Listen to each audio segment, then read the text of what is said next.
Jai Gurudev, thank you for joining us today. Today again we have with us an art of living expert and an officer of the Vedic Dharma Sansthan. This is chapter 62 of Sunder Kand. It is called Vibhishana's counsel, Ravana's brother urges peace. So can you narrate what happens in the chapter 61 where Vibhishana's counsel from the Sunder Kand in Ramayana? Yes, in this crucial moment, Vibhishana, Ravana's wise younger brother, urges Ravana to return Sita to Lord Rama and seek peace to avoid destruction. He advises that going to war against such a dharmic and divine being like Rama is foolish. Vibhishana's voice is the voice of dharma amidst adharma. His counsel reflects inner conscience. Ravana, however, clouded by ego, arrogance, and attachment, ridicules Vibhishana and disregards his wisdom. This chapter is a turning point. Dharma speaks, but ego refuses to listen. What deeper wisdom does this chapter offer in the context of modern life, especially as per His Holiness Gurudev Sri Sri Ravi Shankarji's teachings?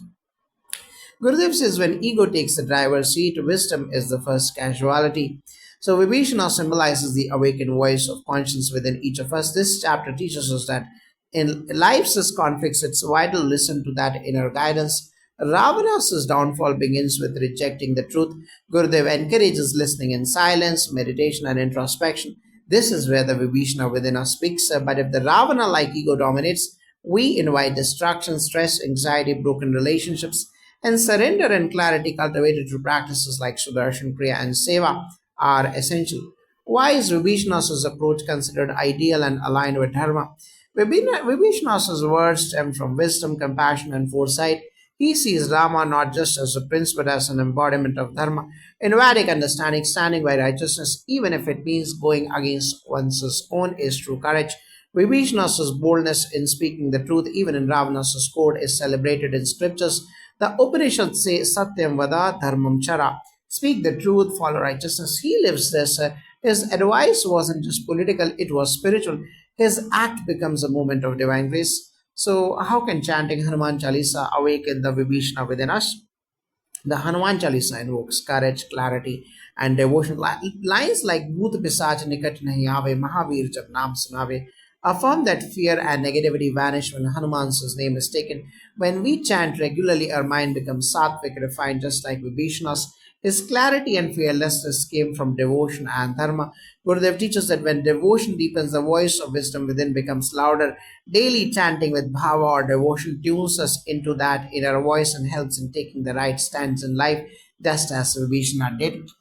So, how does the participation in Anjaneya Homam support the values shown in this chapter? Yes, Anjaneya Homam, dedicated to Lord Hanumana, is a sacred fire ritual that purifies the mind, environment, and karmic impressions. The mantras chanted during the Homam kindle the fire of Viveka or discrimination and courage, which Vibhishana exemplifies when we offer our prayers and intentions in the sacred fire. Ego starts to dissolve. Vibhishana's surrender to truth was possible because his inner self was already pure. This homam spiritually empowers devotees to stand by truth even in the face of adversity. It realigns one's life to dharma and clarity. So, what do Art of Living courses teach that resonate with Vibhishana's qualities? Yes, Art of Living courses are designed to cultivate clarity, courage, and compassion. Vibhishana's key traits through Sudarshan Kriya, Pranayama, and meditation. We shed mental noise and reconnect with the self.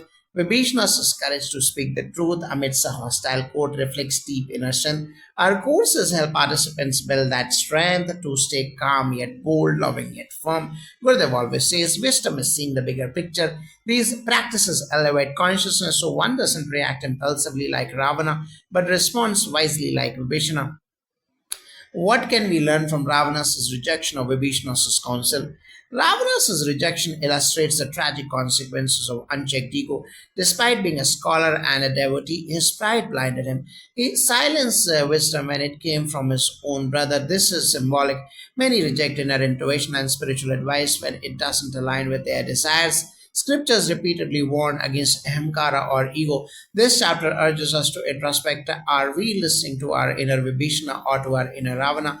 The ability to reflect and course correct is what differentiates the wise from the doomed.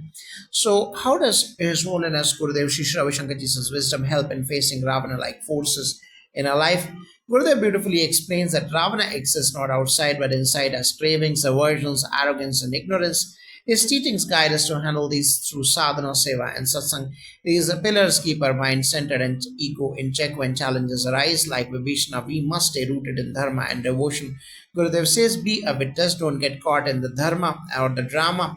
Regular spiritual practices help create this distance from drama, allowing us to walk the path of courage and peace even amid conflict.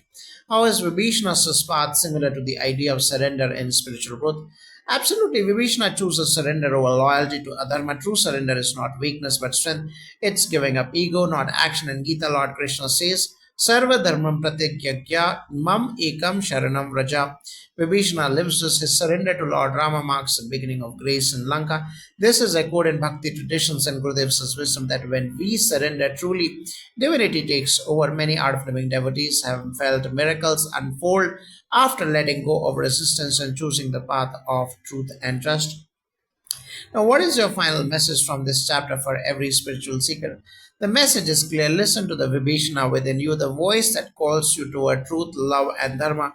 Don't let the Ravana in you dismiss it. Surrender is not submission, but wisdom in action through Hanuman Chalisa, Anjani Humam, and Gurudev's wisdom filled techniques. We cultivate the strength to walk the path of righteousness even when it is not popular. Like Vibhishana, speak truth with love, act with courage, and stay anchored in the divine. This is the way to peace and liberation, Jai Gurudev.